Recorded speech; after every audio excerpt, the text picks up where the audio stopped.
Welcome back to another geology episode.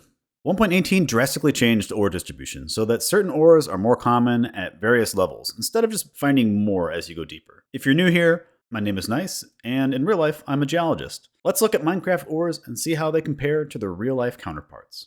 The world download is available if you want to follow along or just explore on your own. It's in version 1.20.4, and there will be a pop-up for some experimental features, but everything will work just fine in vanilla. I've been thinking about this for a while, and the real-life ores are so different from each other that they really need to have their own episodes. This episode is going to be a bit of a primer for those that are coming. We'll talk about all the ores, cover some basics, and then the later episodes we'll talk about the specifics and details for each ore and its real-life counterpart. Let's go out to the ore exhibit.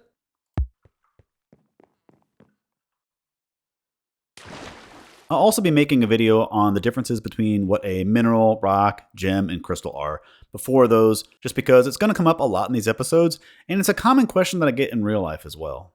As of 1.20, we have 8 ores found in the overworld, and 2 to 4 in the nether, depending on how you count things. Ancient debris is not called an ore, and the name implies it isn't natural, but I'll still talk about it. There is also gilded blackstone, which you can smelt, and it's not exactly clear if it's a natural or a synthetic block in the game. But for now, let's go out to our excavation site. Okay, let's start by clearing this out and only leave the ore. In real life, ore is a naturally occurring rock or sediment that contains a desirable element or material, but it also has to contain it in a high enough concentration to make it worth the effort of mining and processing. For example, lots of rocks contain a small amount of gold in them, but if it costs more to mine and process than the gold is worth, it's not worth doing and it's not an ore. If the demand for a material goes up or a new method of refinement is discovered, making it more profitable, something that was just a rock or even an old waste material may become a viable ore. What is and isn't considered an ore can change over time, even if you're talking about the same rock. To help display something, I'm going to add a white background here. This hole here is 128 by 128 blocks, or 64 chunks in total.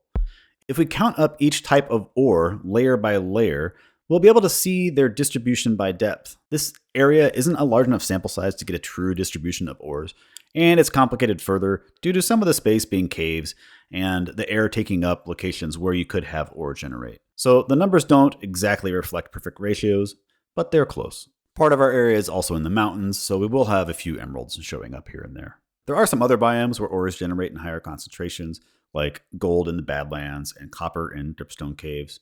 And we also have veins for iron and copper, and I'll talk about them in their specific ore episodes.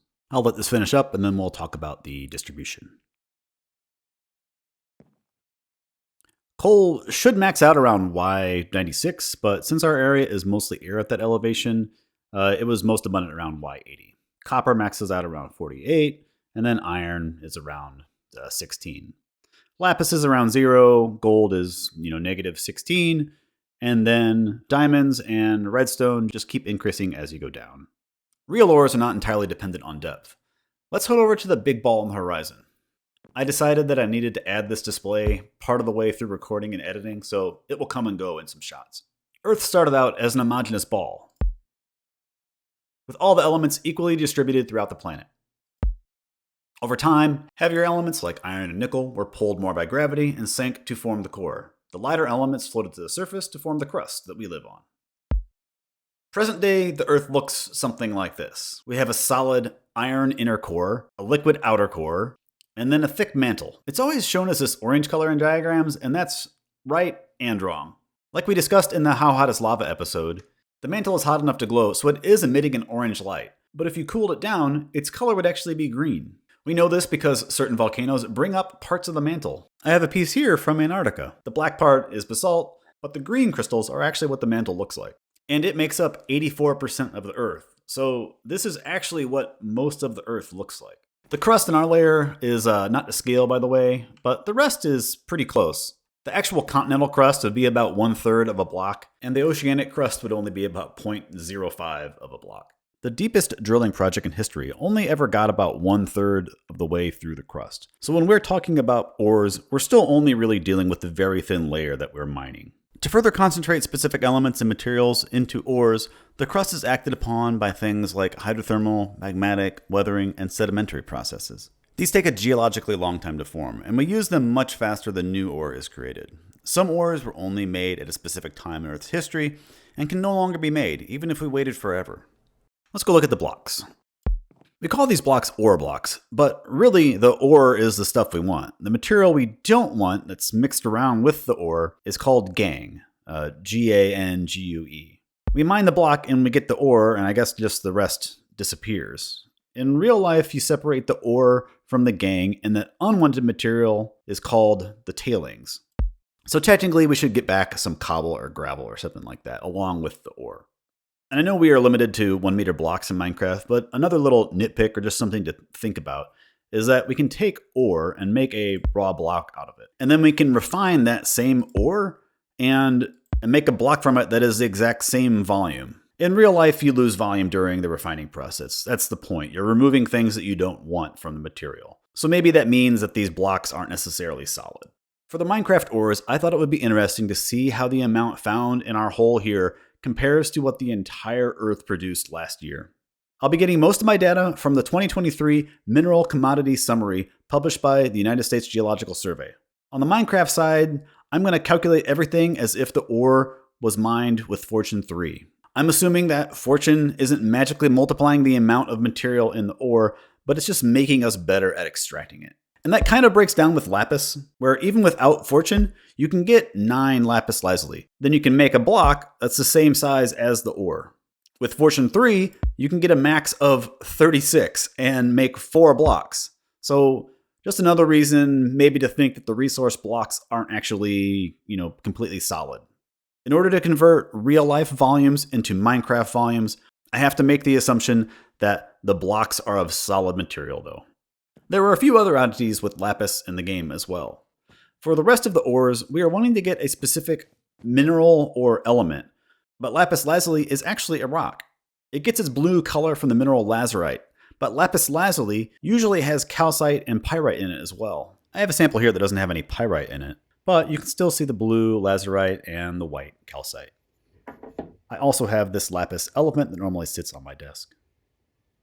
In the game, it only seems like we're mining lazurite. Our hole here had 1,390 ore, which produces almost 2,209 lapis blocks. I'm just going to be rounding to the nearest block when I say most of these. And lapis is the only ore that I don't have good earth numbers for how much we mined last year.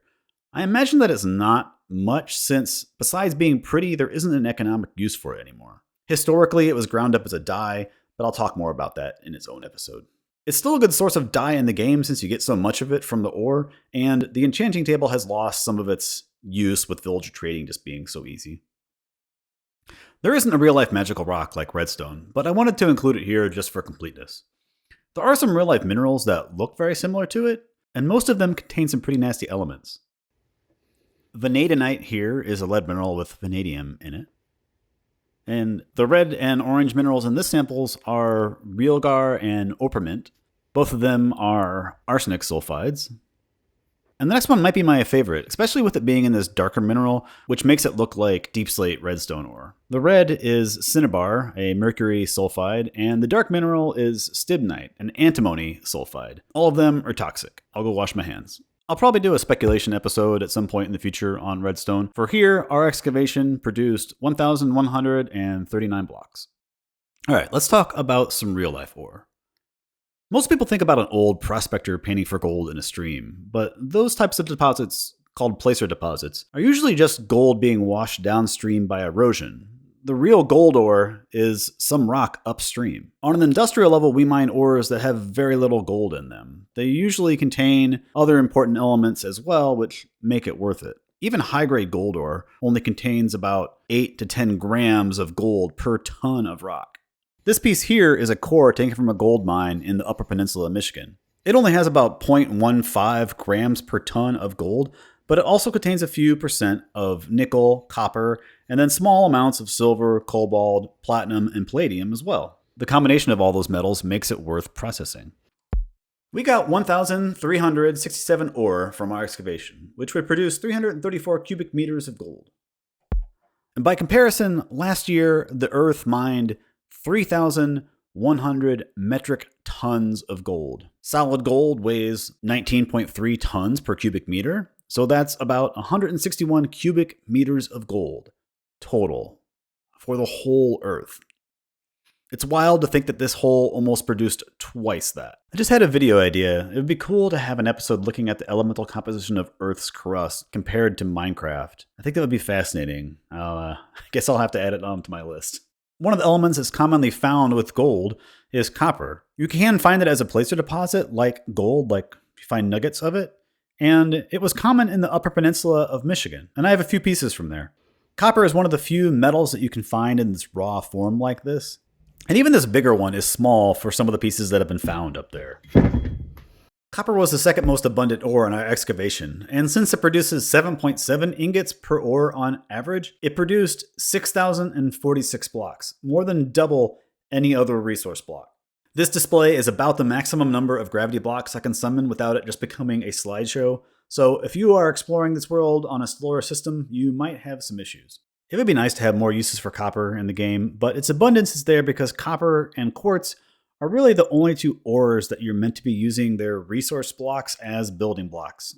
I guess anything can be used as a building block in Minecraft, but nobody's expecting survival players to build houses with diamond blocks.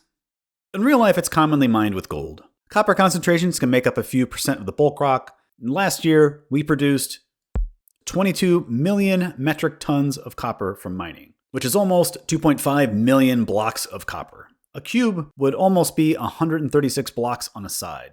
And that's far too big to summon gravity blocks. So instead, I'm going to use my old standby, the display entity. I can make this 136 blocks on a side, and we can kind of start to see a bit of the scale that we are talking about. I still feel like some of the scale is lost when doing this. So let's do it another way too. We'll bring this one back down. And our excavation over here is 128 by 128 blocks. Last year, Earth's copper production would basically fill this entire hole, down from negative 58 up to Y100. Remember that this is the actual metal amount, not the volume of ore mined either. That volume would be at least 100 times larger than this. Continuing on with diamonds, they are the hardest known mineral. They are pretty little pieces of carbon that are not that rare, but are very useful for many applications. Who wants a dumb clear mineral when there are so many more interesting colors and natural stones? I have a bunch of dumb clear minerals in my freezer. The gem quality mineral is what jewelry companies try to push on you, but the much more common and more useful industrial grade diamonds are used for abrasives and a lot of other things. I have an old engraver at work that I use that has a natural diamond in it. It's cheaper to make diamonds now, but natural ones are found in deposits called kimberlite pipes. These are old magma conduits that brought up a lot of odd minerals from Earth's mantle. I have some kimberlite here, but this sample doesn't have any diamonds in it. As a byproduct of gem quality mining, we recovered 46 million carats of industrial diamonds last year. This might seem like a lot, but a carat equals 0.2 grams, which converts to about 2.6 blocks. Our excavation, on the other hand, had 834 ore blocks, which, when mined, would be about 204 diamond blocks, or about 75 years worth of Earth's production.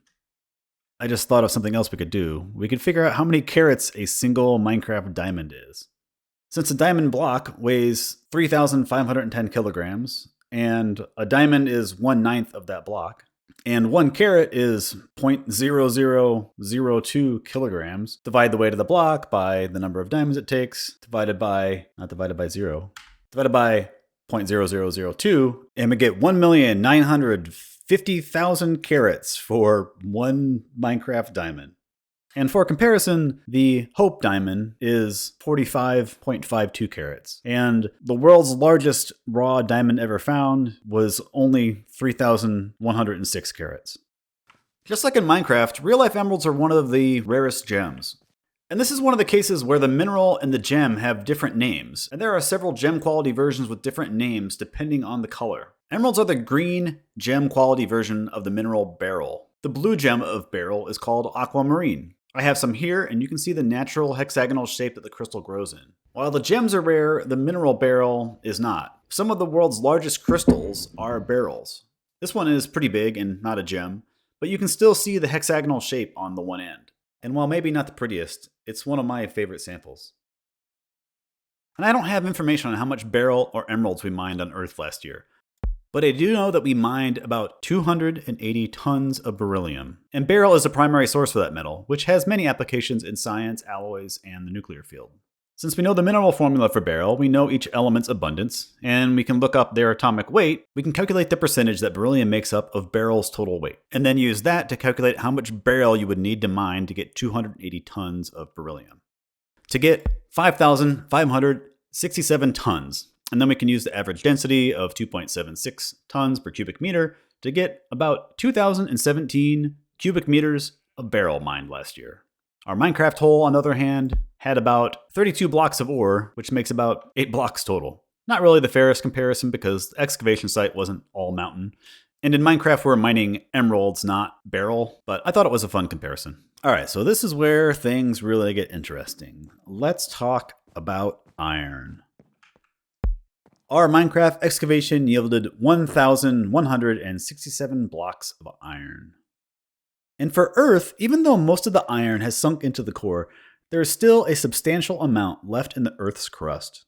The ore deposits that we mine are incredibly rich, usually between 30 and 60% iron. We mine what are called banded iron formations. They are commonly alternating layers of hematite, an iron mineral, and then silicate minerals. They can look extraordinarily beautiful, and they are my favorite formation for multiple reasons. This sample here is specular hematite, and it glitters in the sun as if it was pure metal. I took it from a waste pile in an old mine.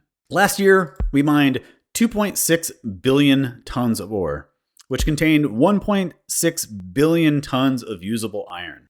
And 1 cubic meter weighs 7.9 tons, and that converts to over 200 million blocks, or a cube that is 288 meters on a side. That's a little bit more than build height. So even using display entities, it's very difficult to get a sense of scale.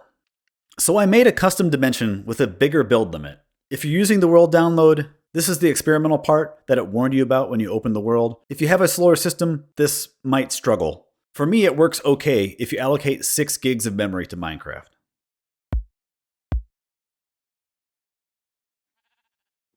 This blew my mind. I thought for sure that I was doing something wrong, but I can't find an error. Let's fly up to the top.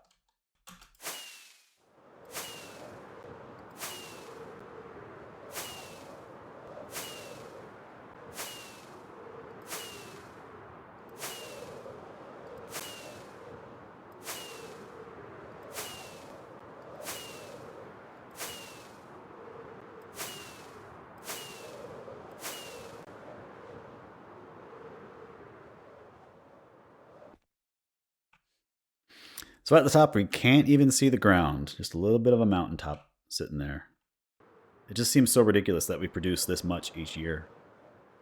They're the clouds down there. While we're on the topic of ridiculousness, let's talk about coal. Because if you thought iron was crazy, it gets a lot worse. Last year, we mined 8.3 billion tons of coal. There are several types of coal, and they all have their different densities. Bituminous coal is in the middle, and it's also the most common type of coal. Its average density is 1.3 tons per cubic meter. This yields a cube of coal that is 1,861 blocks on a side. As we stand on the top of the iron cube here, we are not even 1/3 of the way to the top of the coal cube. Let's fly up. I will have to speed this up.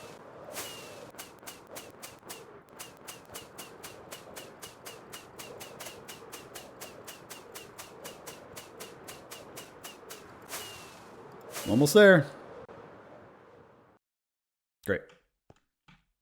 Can't even see the top of the iron from here. So every year, this volume is being dug up and burnt and converted into CO2. There is no such thing as clean coal, by the way. We'll talk more about coal in its own episode. And while we don't have oil in the game, we produced about 84 million barrels of oil per day last year, which would convert to a cube that is about 1,759 blocks on a side. So just about the same size as this coal cube. There goes the iron cube. Let's get away from reality and head to the nether. I actually came back and added something else. This is us here, and then the excavation hole, and then there is the size of the iron cube compared to the size of the coal cube. Just something else to help a bit with visualization. All right, let's go back. Okay, and for completeness, our Minecraft excavation yielded 2,757 blocks of coal.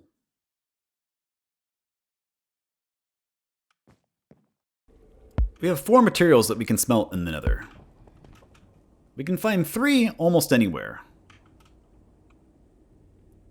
Can't really see very well here, but this is a similar 64 chunk area. Let's start with gold and quartz. These blocks are evenly distributed in every elevation, and any variation is mostly due to ores not generating where there is air. I'm not going to say much about the gold ore here. It drops nuggets, but even with Fortune 3, you produce less than 9 nuggets on average. If you smelt it, it produces 1 ingot per ore, so silk touch and smelting is the way to go. I'll probably include more about it in the gold episode. Our Nether excavation produced 238 blocks. Still more than all of Earth, but less than the overworld. Nether quartz is an odd one. I originally thought that it might be a different type of quartz, since it had the nether in front of it. Like, it's not overworld quartz, not normal quartz, it's nether quartz, something different. But then they added nether gold, and that's just gold found in the nether, so it seems like it's just quartz. Quartz is a mineral with the formula silicon dioxide, 1 silicon and 2 oxygen, the 2 most common elements in Earth's crust. So, it's everywhere in real life. Any rock you pick up almost always has some quartz in it. It's a major component of all the igneous rocks we have in Minecraft. But if we think of the definition of ore though, maybe we don't have the means to extract it from rocks in the overworld, and this nether quartz is the easiest way to acquire it. In real life, we mine quartz for a variety of reasons. All the silica chips and whatever device you're using to watch this came from quartz. Any silicate glass we make in the world comes from some form of quartz. Our nether hole produced 3,517 blocks of quartz. I think it's the only 4-block ore to resource block in the game. So that leaves us with Ancient Debris, a strange lore addition. It can generate at any Y level, but it's focused down at the bottom between levels 8 and 24. I don't have much to say about it in this episode because there isn't a comparison to real life. The name debris implies that it isn't naturally formed, and smelting it yields scraps, not ingots, so it's like you're burning away something and just left with little bits of what was there. I have a lot of thoughts on this, but it's all speculation and game theory. Our excavation here had 96 debris in total. 72 were down in the normal range. And if you were wondering, it would take a hole about 1,200 blocks in each direction down in that abundant region to make a full netherite beacon. Okay, for the last material we have to travel. Let's reset this hole.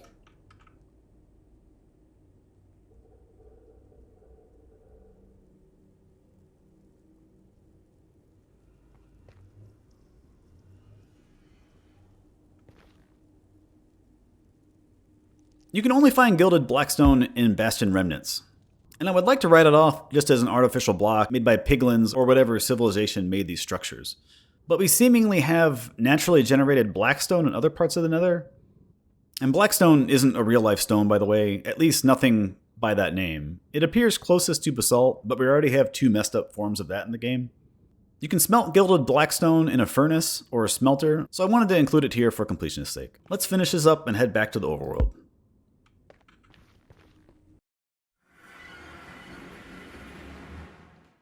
Before we go, I have a history story that I like and is relevant to ore and refining. Aluminum is the 3rd most abundant element in Earth's crust, but it wasn't always a cheap, abundant metal that it is today. Behind me is a 1:1 scale model of the Washington Monument in Washington, D.C. When it was finished being built in 1884, it was the world's tallest structure at 169 meters tall. The Eiffel Tower ended up replacing it as tallest structure just 5 years later, but the monument is still the tallest, mostly stone structure. You see, when they finished it, they wanted a showpiece item to cap the top of it, something to show off to the world. Aluminum was an exotic metal that was difficult to refine and get in any large quantity. A solid piece of aluminum was commissioned, and while it only weighed 100 ounces, it was the largest piece ever cast. 2 years later, a more efficient method was discovered, and within a decade, the price fell from $16 a pound to 50 cents a pound. It's so common that I have a chunk more than double the size of the capstone just sitting in the corner of my garage. Okay, so I'm going to go around and reset everything and get this world ready for download. I'm actually going to put written things in these lecterns this time. I completely redid how this hole works, by the way, code-wise. It all works with the data pack now instead of chain command blocks, so it shouldn't crash even on slow systems. The plan for the next geology videos are to focus on the specific ores and go into more depth about what they are, how they form, when they formed, and how the Minecraft ore and world compares to them. I hope that you enjoyed this episode. It took me a lot longer than I expected, but I had a real good time putting it all together. I probably said that I'll talk about it in another episode way too much, but there was a lot that I decided not to include in this episode. Something that I added was that homogeneous ball. My wife suggested it after watching the rough edit, and I'm glad I went back and put that in there. If you have any specific questions about ores, leave it in the comments and I'll probably answer, or maybe I'll put it in that specific ore episode. I hope you have a nice day, and I'll see you next time.